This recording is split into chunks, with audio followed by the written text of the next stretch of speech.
নামাজ শেষ করার পরে একবার বলতে হয় আল্লাহু আকবার, তারপর তিনবার বলতে হয় আস্তাগফিরুল্লাহ আস্তাগফিরুল্লাহ আস্তাগফিরুল্লাহ। একবার বলতে হয় আল্লাহুম্মা আনতাস সালাম ওয়া মিনকাস সালাম তাবারাকতা ইয়া যাল জালালি ওয়াল ইকরাম।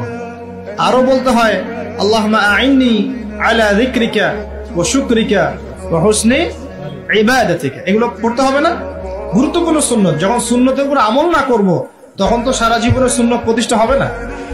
তারপরে একবার আয়াতুল কুরসি পড়তে হয়। নবীজি বলেছেন সাল্লাল্লাহু আলাইহি ওয়াসাল্লাম, যে ব্যক্তি প্রত্যেক ফরজ নামাজের পর আয়াতুল কুরসি তেলাওয়াত করে মৃত্যু ছাড়া জান্নাতে যাওয়ার জন্য কোনো বাধা নাই তার। আলহামদুলিল্লাহ, মরে গেলে জান্নাতে চলে যাবে ইনশাআল্লাহ। এরপরে আরো আছে আল্লাহুম্মা লা মানিআ লিমা আ'তাইত ওয়া লা মু'তিয়া লিমা মানা'ত ওয়া লা ইয়ানফা'ু যাল জাদ্দি মিনকাল জাদ। আরো অনেক দোয়া কালাম আছে।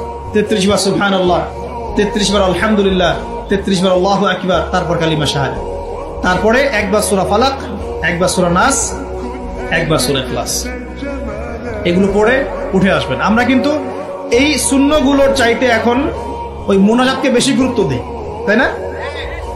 মোনাজাত করলেন, উঠে চলে গেলেন। আর সুন্নতগুলো আমল করবে কে?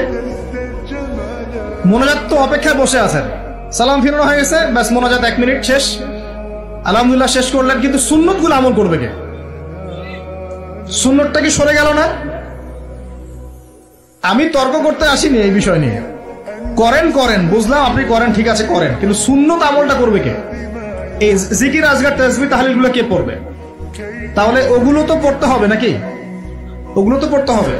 তাসবিহ তাহলিল জিকির আজগার শেষ করেন। আল্লাহ পাক তৌফিক এনায়েত করুন। আমিন।